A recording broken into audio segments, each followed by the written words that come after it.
মা দেউতাৰ কিছু বেয়া অভ্যাসে অন্ধকাৰ কৰিব পাৰে সন্তানৰ ভৱিষ্যত। এটি শিশুৰ বাবে সকলোখিনি হৈছে মা পিতা। মা পিতাই যি ক'ব, যি কৰিব সকলোখিনি অনুসৰণ কৰে শিশুৱে। আনহাতে এই পৃথিৱীত আটাইতকৈ কঠিন কাম হৈছে শিশু লালন পালন কৰা। কাৰণ এই কামত এজন অভিভাৱকক সঠিক পথ দেখুৱাবলৈ আন কোনো নাথাকে। নিজৰ ভুল ত্ৰুটি, নিজৰ জ্ঞান বুদ্ধি আৰু বুজাবুজিৰ দ্বাৰা সকলোখিনি নিজেই কৰিব লাগে অভিভাৱকে। এই পথ ইমানেই কঠিন যে অভিভাৱকৰ সামান্য ভুলৰ ফলত অভিভাৱকে কেতিয়াবা মূল্য ভৰিব লাগিব পাৰে।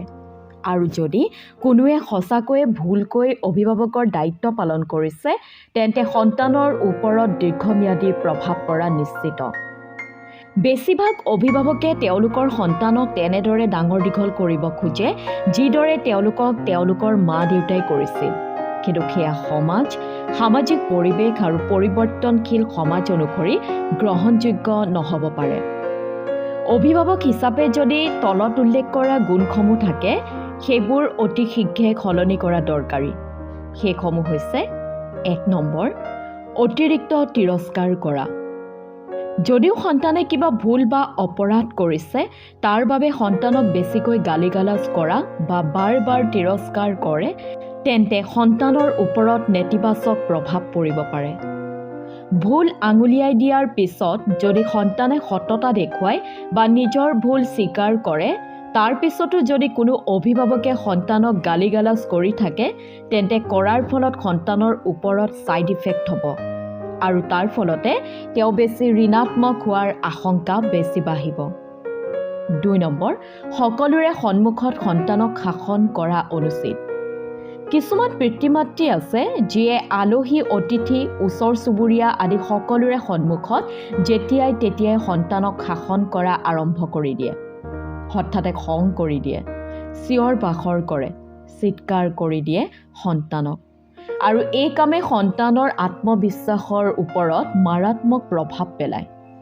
এনেধৰণৰ অশৃংখলাবদ্ধ অনুশাসনৰ ফলত সন্তানৰ মনত লজ্জাৰ অনুভূতি ঘনীভূত হয়। ৩ নম্বৰ, মাত্ৰ উপদেশ কিন্তু উৎসাহৰ অভাৱ। বহু অভিভাৱকে সন্তানক উৎসাহিত কৰাৰ পৰিৱৰ্তে দাঁত ঘঁহাৰ পৰা কাপোৰ কানি পিন্ধালৈ মাত্ৰ উপদেশ আৰু পৰামৰ্শ দিয়াত ব্যস্ত থাকে। এটি শিশুৱে যেতিয়া ভাল কাম কৰে, তেতিয়া তেওঁক প্ৰশংসা কৰাও বাঞ্ছনীয়। ৪ নম্বৰ, মৰম ভালপোৱাৰে সকলো সময়তে সন্তানক ধৰি ৰখাৰ চেষ্টা। সকলো সময়তে ঘনে ঘনে সন্তানক আলিংগন কৰা, বাৰ বাৰ তুমি মোৰ বহুত আদৰৰ আদি কথা কৈ থকা আদি আচৰণৰ ফলত সন্তান আৰু অভিভাৱকৰ মাজত অন্তৰংগতা দৃঢ় হ'ব বুলি বহু অভিভাৱকে বিশ্বাস কৰে, যদিও কিন্তু বাস্তৱত সেয়া হৈ নুঠে। তেনে আচৰণৰ ফলত সন্তানৰ আৱেগ অভিভাৱকৰ পৰা বিচ্ছিন্ন হৈ গৈ থাকে। বিপৰীতে অভিভাৱক হিচাপে নিজৰ দায়িত্ব আৰু সন্তানৰ প্ৰতি লোৱা যত্নৰ দ্বাৰা সন্তানে যাতে অভিভাৱকৰ প্ৰতি আকৃষ্ট থাকে, তাৰ ওপৰতে গুৰুত্ব প্ৰদান কৰা দৰকাৰী। ৫ নম্বৰ, নিয়মানুৱৰ্তিতা। শিশুক ভৱিষ্যতে ভাল মানুহ হিচাপে গঢ় দিবলৈ তেওঁলোকৰ সন্মুখত কিছু নিয়ম আৰু সীমাৰেখা বান্ধি দিয়া দৰকাৰী। যদি সন্তানক শাসন নকৰে, তেতিয়া বাহিৰৰ চেলেঞ্জ আৰু প্ৰত্যাহ্বানসমূহক ভৱিষ্যত জীৱনত মানি ল'বলৈ সদায় অপাৰগ থাকিব আৰু কঠিন হৈ পৰিব সন্তানৰ বাবে। ৬ নম্বৰ, শিশুৰ অনুভূতিক অৱজ্ঞা কৰা। শিশুৰ সৈতে যোগাযোগ আৰু তেওঁলোকৰ অনুভূতিক সঁহাৰি দিবলৈ সময় লোৱা অনুচিত। ৬ নম্বৰ, শিশুৰ অনুভূতিক অৱজ্ঞা কৰা।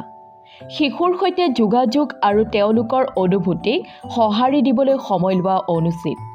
কাৰণ যেতিয়াই শিশুৰ মতামত আৰু অনুভূতিক উপেক্ষা কৰা হয় নাইবা স্বাস্থ্যকৰ উপায়েৰে সম্বোধন কৰা নহয়, তেতিয়াই শিশুৰ মনত বিৰোধী আৰু বিৰূপ প্ৰতিক্ৰিয়াৰ সৃষ্টি হয়।